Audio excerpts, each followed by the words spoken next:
I think it would take a few rounds. Really? But yeah. First of all, Jake is a lot bigger. Jake's a lot bigger. But what weight would they fight Well, at? I don't think Jake is getting anywhere lower than 205 pounds.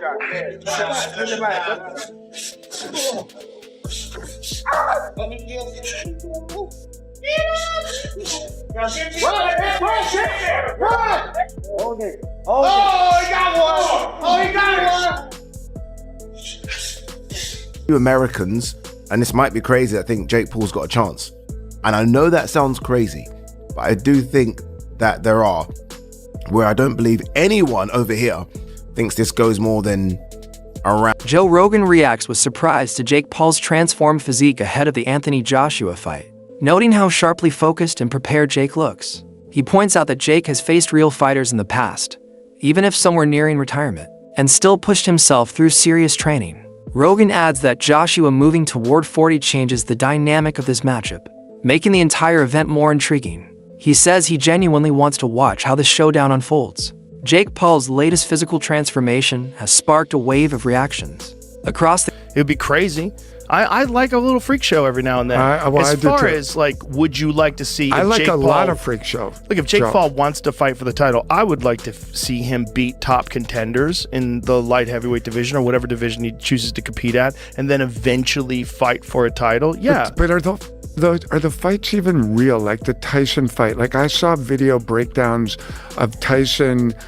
The combat sports scene. The short clip circulating online shows a fighter who looks sharper, denser, and far more conditioned than in any of his previous camps. His posture, the tightness in his movements, and the confidence in his presence make him appear like someone preparing for the most significant challenge of his career, with Anthony Joshua standing across from him in the near future. This version of Jake feels like a direct answer to those who once labeled him a sideshow. He looks determined to prove he belongs on a stage once reserved only for elite professionals. Fans point out how dramatically his physique has evolved in such a short time, signaling that this training camp is built on seriousness rather than showmanship. Former world champion Andre Berto adds another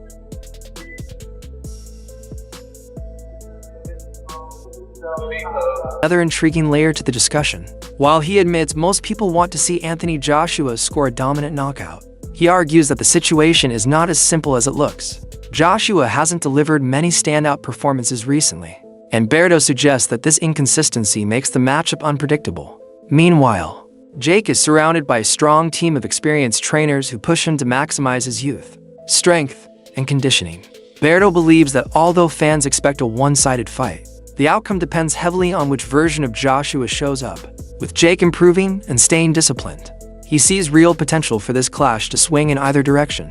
Some analysts take a more practical, economical look at Jake Paul's preparation. They highlight his sparring sessions with heavyweight fighters and how both sides benefit. For Jake, facing larger opponents— I think you our baby. Like, you one of the first ones, and he gonna always take care of Bert. But then Floyd was as massive as he was. So how you split, how you do that? No, I mean, one thing with Al's always gonna, you know, he got loyalty to, he got big loyalty to Floyd as well. Because they made so much money together.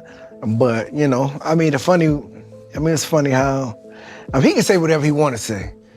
You know what I'm saying? It's funny how that, how the fight got, it kind of came about. But they had the Pacquiao and Floyd fight. We all go up there. We check the fight out. Good situation. And then just me and my lady, we walking through the casino. What's his name? Rodney Jerkins. Yeah, right. You know what I mean? Rodney Jerkins, big music producer. Y'all can talk to him and ask him. Rodney Jerkins helps him feel the level of power he may face against Joshua. It forces him to handle pressure, adjust timing, and stay composed under heavy shots. For the heavyweights, the biggest gain is financial. Training with a high-profile figure like Jake means a substantial payday, far beyond what they would typically earn. These sparring rounds become both a learning experience and a lucrative opportunity, creating a situation where everyone walks away with something valuable. Brendan Schaub and Brian Callen offer a different angle, shifting the spotlight onto Anthony Joshua. They argue that Joshua must walk into this fight fully aware of what he represents. For them, this isn't just about beating Jake Paul. It's about defending the reputation of boxing. I know they're getting a lot of money to be there, and it's easy work. But what is in that for Lawrence Okoli, Frank Sanchez, Jared Anderson? Easy money. I don't know how much he'll be paying sparring partners. I assume to get those caliber of sparring partners in, it's got to be big money. Lawrence Okoli's got a fight coming up. If you're Joe Gallagher, you go spar Jake Paul, is that going to help you? No, absolutely not. Are you going to get a bit of profile from it, perhaps? People are going to hear your name. Yeah. Does that help? I mean, we're going to spar with Kessler. I got £500 or euros for the week. It was the hardest money I've ever earned in my life. But how much did you learn from? Yeah, me, bundles. Yeah. What's the Coley learn? I don't get it. No. I do get it, the money. But when you got a fight coming up, I'm thinking, really? Are you going to get anything out of that sparring that's going to help you in your fight? Maybe you are. Maybe I'm just completely diminishing Jake Paul's ability, but I'm struggling. I really am. Fair play to Jake Paul. I mean... And you're right, there's a bit of a conflict there because Joshua used to manage him. Yeah, it was through 258, right? Yeah. But surely they're smashing him to pieces. Surely Jake's going, oh, what the fuck? This is fucking horrible. Every single one of those 3 fighters there could annihilate him in a round. Yeah, so are they not doing... Boxing itself. With the fight streaming on Netflix to millions of casual viewers, Joshua's performance will shape how many of those viewers judge the sport. Schaub and Callan insist Joshua must treat this matchup as a statement night. He needs clarity, discipline, and determination, proving why he remains one of boxing's major names. This is not the night for hesitation or doubt. Sports analyst Ada Ladipo expands the discussion by highlighting the adjustments Joshua has made in his training camp. He notes that Joshua has changed his style, refined his rhythm, and taken this fight extremely seriously. At the same time, Oladipo says Jake is not entering blind. Knowing Joshua is making changes, Jake has likely made his own behind the scenes, experimenting. And if mentally he's not like, all right, I got a job to do, I'm representing boxing, a lot of American fans don't know me, this will be the most watched thing on fucking Netflix ever for sports-wise, so I got to make a good, showing. Hopefully he has that approach. I assume he does. Because he did with Francis, he was like, nah, bitch, the train stops here. Yeah. And Tyson Fury's a little more of a character. Hey, wow, what are we going to do?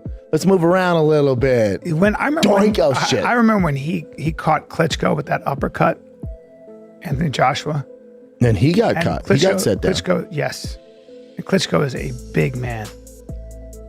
You're just dealing with literally a different ecosystem, man. But that's what makes it, that's why it's a brilliant move by Jake. Because his fan base is like, oh my God, Jake, it's David versus Goliath, literally. It's this YouTuber Disney kid. Look how far he's come. He's actually going to do it. What if he wins? So there's that demo of his. And then there's the rest of the world who go, and they're so off on this, but they go, we got to get Jake Paul out of boxing. I can't wait to see his head get knocked off by Anthony Joshua. And that's the majority, right? So those two worlds mix, and you get the most watched boxing match on Netflix ever. More so than Mike Tyson at fucking 77 in a fake sparring match. This, So if you're Jake, it's brilliant.